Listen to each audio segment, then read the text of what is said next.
एक तरफ 28 विपक्षी दलों का गठबंधन बना और दूसरी तरफ 5 राज्यों के विधानसभा चुनाव हुए। इन सब के बीच राहुल गांधी को लगा कि उनके हाथ पीएम मोदी के मैजिक का तोड़ लग गया है और वे 3 हिंदी भाषी राज्यों छत्तीसगढ़, मध्य प्रदेश और राजस्थान में जातीय जनगणना का मुद्दा लेकर कूद पड़े। राहुल जहां गए हर कहीं यही बात करते रहे, लेकिन जब एग्जिट पोल के नतीजे सामने आए तो साफ हो गया कि जिस ओबीसी वोट के लिए राहुल गांधी इतना पसीना बहा रहे थे वही वोट कांग्रेस को नहीं मिला, बल्कि कांग्रेस से ज्यादा ओबीसी वोट बीजेपी के हिस्से में आया।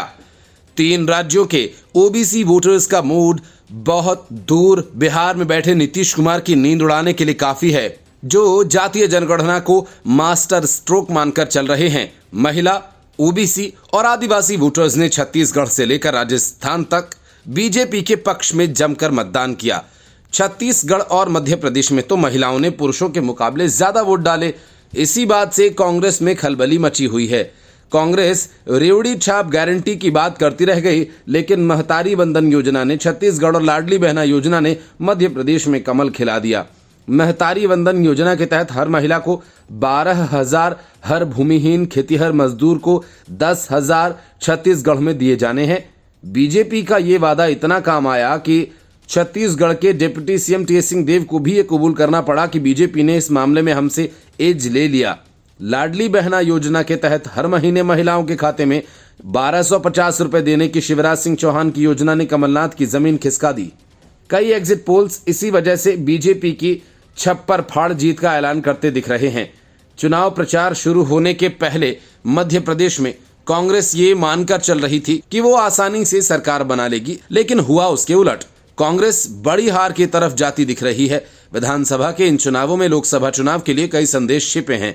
एग्जिट पोल में राजस्थान में भाजपा की वापसी और मध्य प्रदेश राजस्थान में भाजपा की जीत की संभावना है।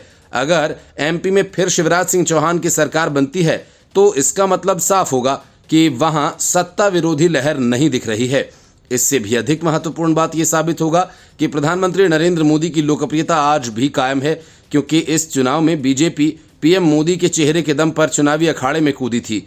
इन राज्यों में विधानसभा चुनाव की राहुल गांधी की राष्ट्रव्यापी जाति जनगणना का वादा किया गया था। उन्होंने बीजेपी के हिंदुत्व के एजेंडे की काट के लिए बड़े ही जोशीले अंदाज में यह मुद्दा उठाया था। एग्जिट पोल का अनुमान अगर नतीजों में साबित होता है तो इसका यही मतलब है कि जमीन पर इसका प्रभाव नहीं पड़ रहा है।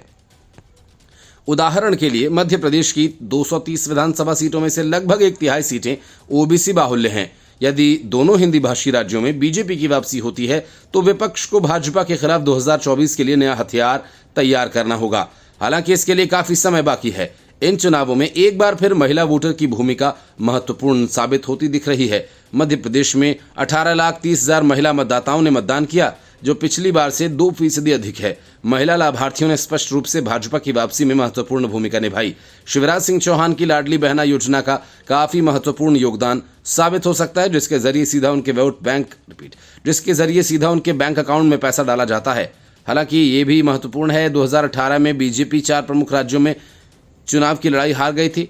इसके कुछ ही महीने बाद 2019 का लोकसभा चुनाव भारी अंतर से जीती थी। Report news of India.